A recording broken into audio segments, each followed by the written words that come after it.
People are way more conscious and aware of the social and environmental conditions of our works. The thinking is also, can I find more meaning in what I do? That something is very important when people are no longer working just to work and earn a salary. They work because they have also a goal in life. They want to succeed. Succeeding can be interpreted in different ways. It can be about salary. It can be about contributing to an organization mission. It can be at different level, but it's clear that people are no longer working just for working. Welcome to Brave. Learn from Southeast Asia's best tech leaders.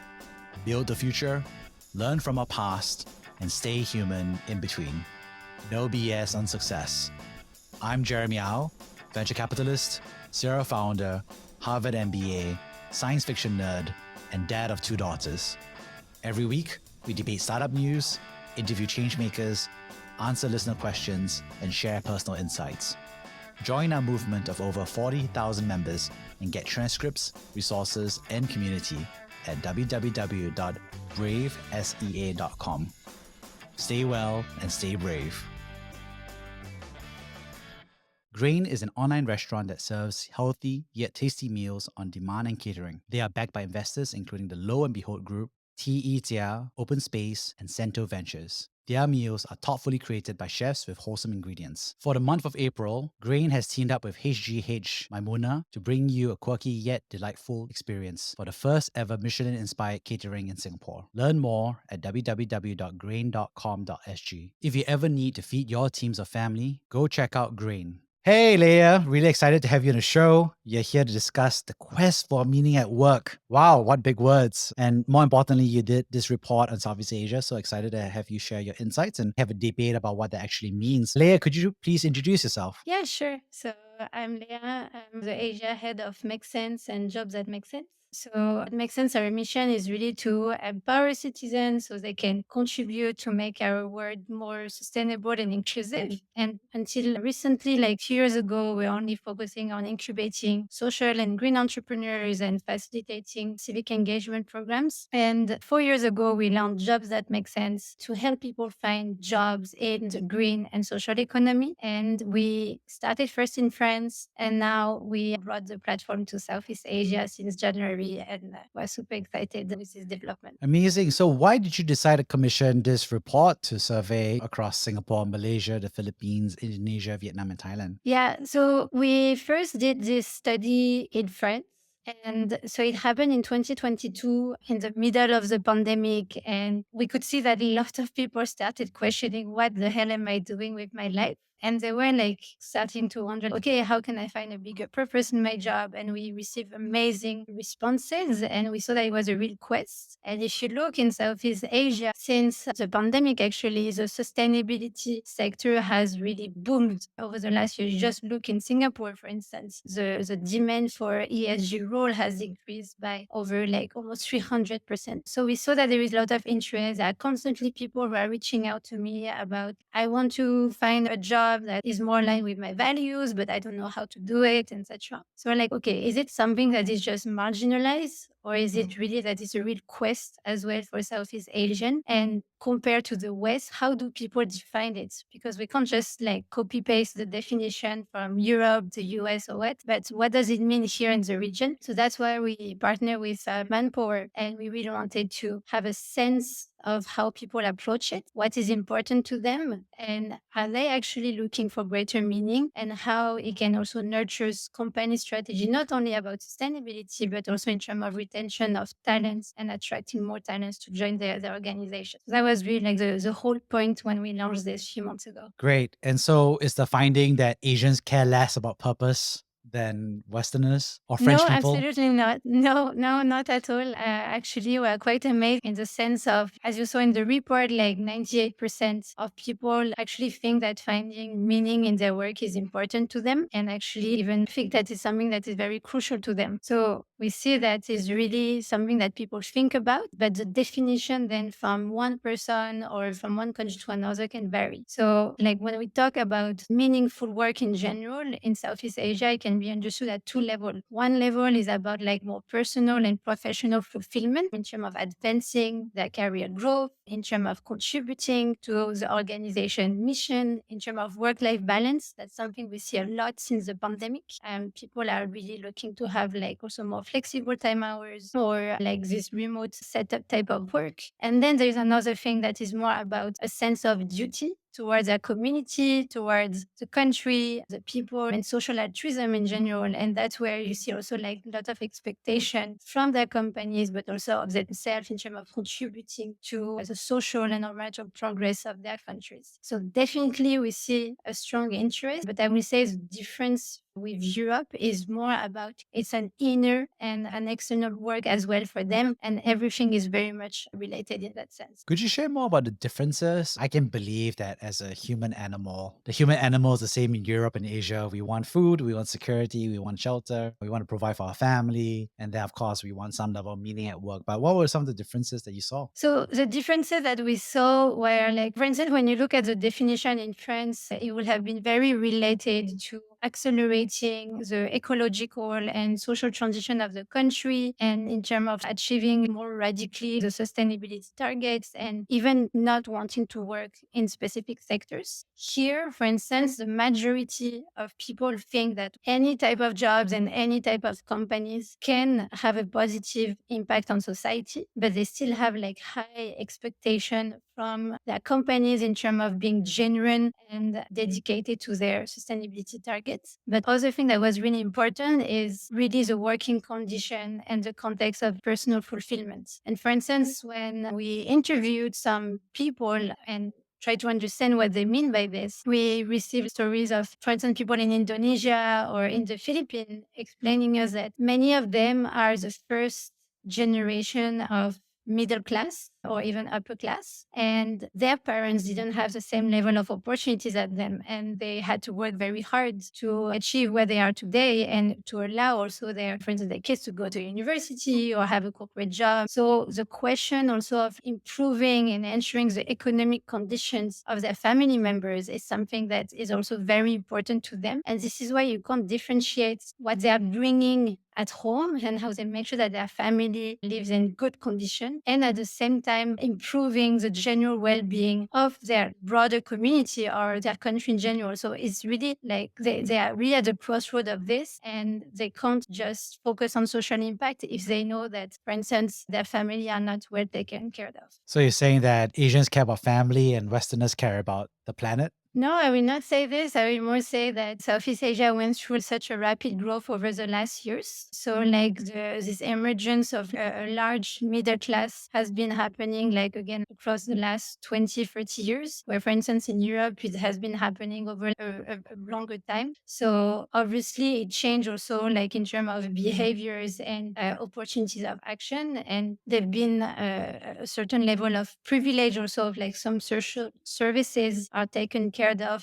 at different level already. It could be about the state, about the companies. So people are just like obviously want to make sure that everybody is well taken care of. Yeah. What's interesting because you said that 98% of Southeast Asians feel that meaning at work is important to them, and more than half, 53% of them are planning to take action to achieve it. These are your numbers. So how are folks trying to take action to achieve it? Is it like talk to your boss and say, hey boss, I need more purpose in my life? Or do they do it outside work, or should they quit their job? Or how does that work? So it was super interesting because we were looking at the question of career transition also through this report. So how do people look at this question? Do they even consider it or not? And we are very surprised to see that the large majority of people are really considering a career transition, but it's being approached very differently, again, from one country to another. For instance, the different categories that we were looking at and we were discussing with our participants is one, do you want a change of industries? That's what you consider career transition. Do you want to change of roles, like literally like changing of careers? Another one is just about changing of roles inside your company. And the last point was more about going to one alternative path, like being an entrepreneur or starting a freelancing or a content creation career. So the majority of people said that yes, they are interested, or 53% said yes, they are interested about a career transition. And then when we looked into the responses of people who already did it, that's where you could see the disparity from one country to another. For instance, in Thailand, more than 50% of people, when they look at the career transition, or at least for those who did it, they went in more like those alternative paths. So many of them, for instance, started their own businesses. Where if you look at Singapore, people in Singapore are more looking at changing of literally of jobs and professions. And that's also due to different of contexts from one country to another. And for instance, we could see that Vietnam and Thailand have very similar trends, where Malaysia and Singapore have very similar trends as well. So that's also something that was quite interesting for us to observe. Fascinating. You started talking a little bit about differences between countries, right? So Singapore finds another job, Thailand's setting up a new business. What other differences do you see across the different countries? Because you covered as well the other four Southeast Asian countries like Malaysia, the Philippines, Indonesia, and Vietnam as well. For instance, this difference between, let's say, Thailand and Singapore, from the conversation that we were having and even thing that we observe for the past years, which makes sense, is Singapore, for instance, has a very strong economic growth, is such a hub also in Southeast Asia. And even the cost of living in Singapore is higher compared to Thailand, for instance. So people see a higher risk of being entrepreneur because you need to ensure that you can cover your cost of living. Where in countries like Thailand, entrepreneurship is something that has been, if I can say, part of the DNA of people. Like at first it was entrepreneurship to survive, and now is entrepreneurship to be independent and have your own work schedule. And the risk also is less important because again, the cost of living is lower.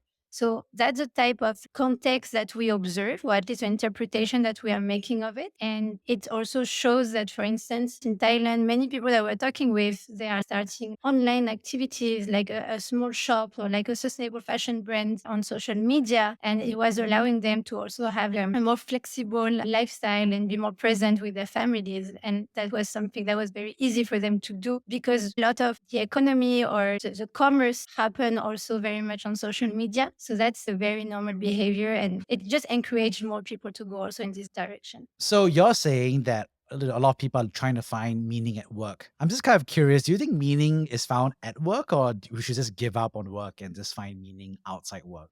Church, your spiritual institution of choice, or your family, or your hobbies, or some charitable cause? Meaning can be found everywhere. This study focused mostly on the workspace. There are also already a lot of conversation about the type of meaning that you're looking for in your community, at a religious level, or in terms of lifestyle that you're living. But something that we really see that, for instance, you see that more and more organizations and companies are investing in sustainability. We talk a lot about the Gen Zs who don't want to take any kind of jobs and they're looking for something where they can have a higher impact. So it's actually something that you're thinking about over the last year, way more conscious and aware of the social and environmental conditions of our words. Social media is everywhere, so we can't ignore this. And we spend 90% of our life with our colleagues at work. So obviously the thinking is also, can I find more meaning in what I do? But how also can my job contribute more to my personal fulfillment?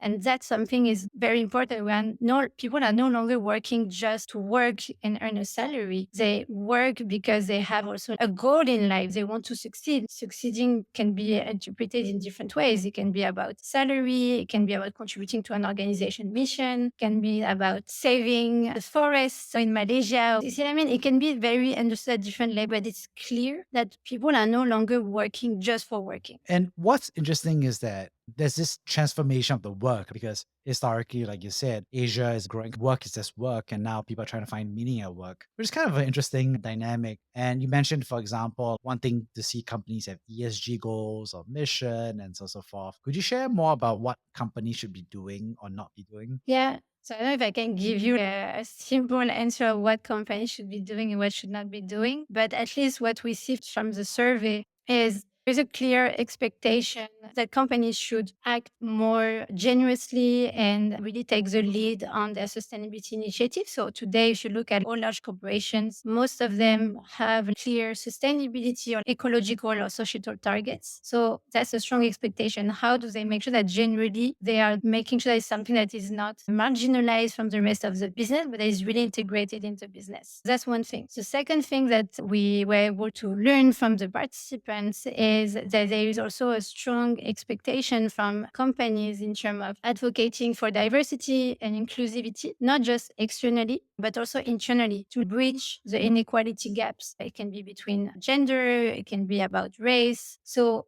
that more people can have access to, for instance, leadership position or contribute to the organization mission. And is very much also related in terms of building a work culture that allows more people to grow, that is also more empathic. And if inside the companies we're able to create already this safe space, then it would be way easier because it would be part of the culture to also achieve those sustainability targets, because the mindset of the workforce or like the people inside the company will be way more driven also by this objective. And other things that we looked at is many people were sharing that through their education or even today where they're working, they are not exposed enough to sustainability or like socially driven roles or like the type of careers that exist in that space. And there's also an expectation that they can benefit from learning programs. They can discover all like those type of jobs that are being created right now. There are so many jobs being created. For instance, in Singapore is looking at creating 50,000 green jobs by 2030.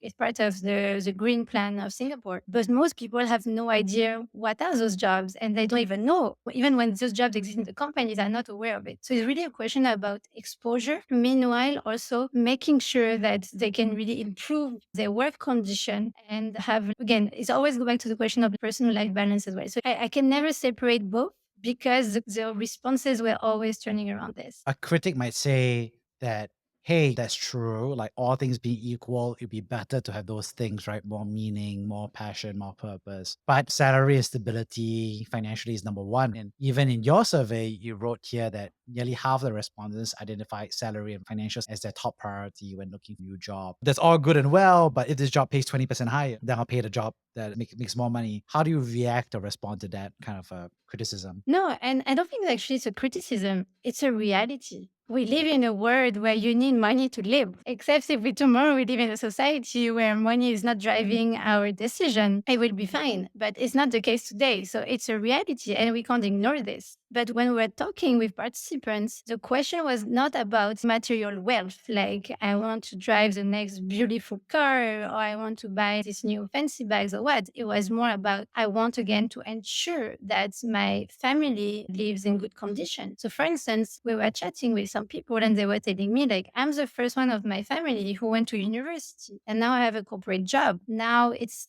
expected and I want also to contribute. So for me to pay for the university of my little brother. So it's also this is having this role of everybody from my family can also economically grow. This is why the question of salary is way more complex than what we think. Most time it's very simplified to, oh, people just want to become rich. It's not actually like what we observed in our context. And another thing that is quite interesting is, for instance, when we talk about green and impact-driven jobs, there is this stigma that you won't earn any money and it's something that you do when you're young and you don't have any pressure. But actually, when you look at the stats, the sector is growing so much. There are 12 million people, for instance, who work for NGOs in Southeast Asia. It's expected to have 30 million green jobs by 2050. And there is so much investment going right now in climate tech, in renewable energy, etc. And you can actually make a good living. And the question is more, how do we normalize those solutions? And also for people to see that you can actually earn comfortably and you can contribute to make the world a better place. So you don't have to choose one rather than other. You can actually bridge both. And that's something that most people are not aware of today. What's interesting is that you did survey both men and women as well. Were there any Yeah. differences between the two genders? So in this survey, 60% of the respondents are women. So it's quite equal in this case. The difference that we saw mostly was more like, so at one point we asked them like, what stops you today from finding more purpose in your work? And many women will answer more than men the personal responsibilities that they have to achieve specific career goals they have. So it's more like still this reality where women obviously are still have more family responsibilities than men. So that's more in that sense. But generally speaking, across the spectrum in terms of the quest for meaning, being interested in finding roles that are more aligned with their values, it was very similar. So earlier you were saying that Asians cares less about the environment than Westerners, and you mentioned it because of the progression and the pyramid of responsibilities. Could you share a little bit more about, for your poll, how people were finding what the responsibilities that companies should be undertaking? Yeah. So maybe let me clarify. I don't mean to say that Asians don't care about the environment. They care about it very much. I lived in the Philippines for many years, and I can tell you that people are very aware of climate change and they go through natural disasters constantly every year. So people are very conscious and aware of it. That being said,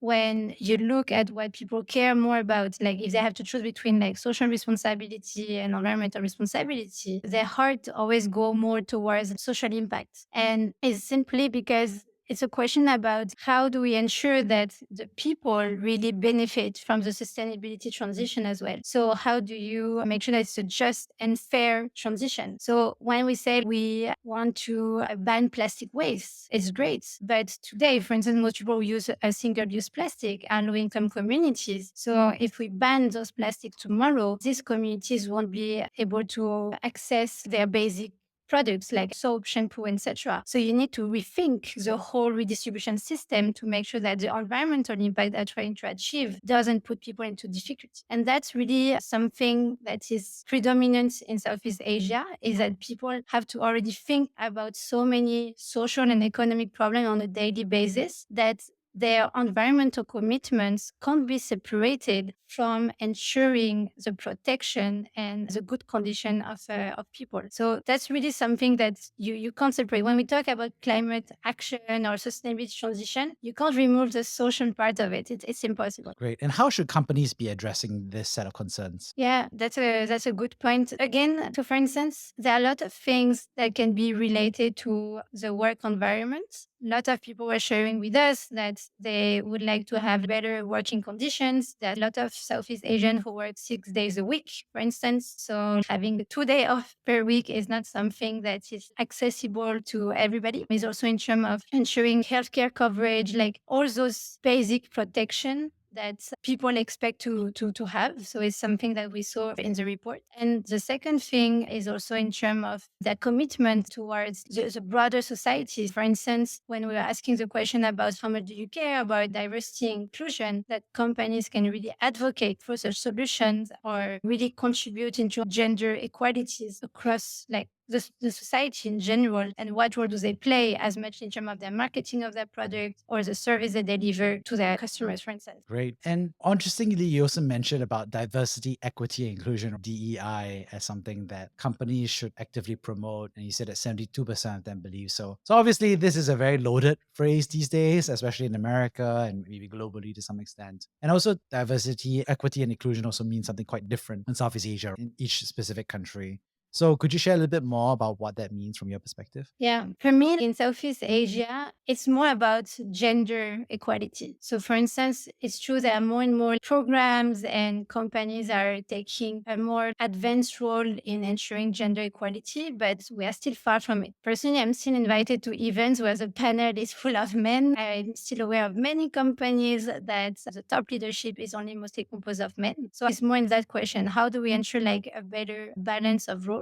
You can also talk about the question of maternity and paternity leaves. Men and women don't have the same number of weeks. So how can we also encourage more men to take more responsibility at home when actually they don't have the condition in the workspace to also balance those type of responsibilities? There are plenty of solutions that could be implemented. So it can be at the salary level, it can be in terms of work condition, but it's also in terms of like what are the programs you put in place so more women can be in the decision making or leading roles in general women role, so we can better balance again responsibility between men and women at home, but also in the workspace. Great. To wrap things up, could you share about a time that you personally have been brave? Yeah. So the time I've been brave is literally when I decided to work in the impact space. It was 15 years ago. Even in France, it was not that well known. And I can tell you that my parents were not excited about it at first. So I really did that for myself. And now, obviously, it's way more normalized and there is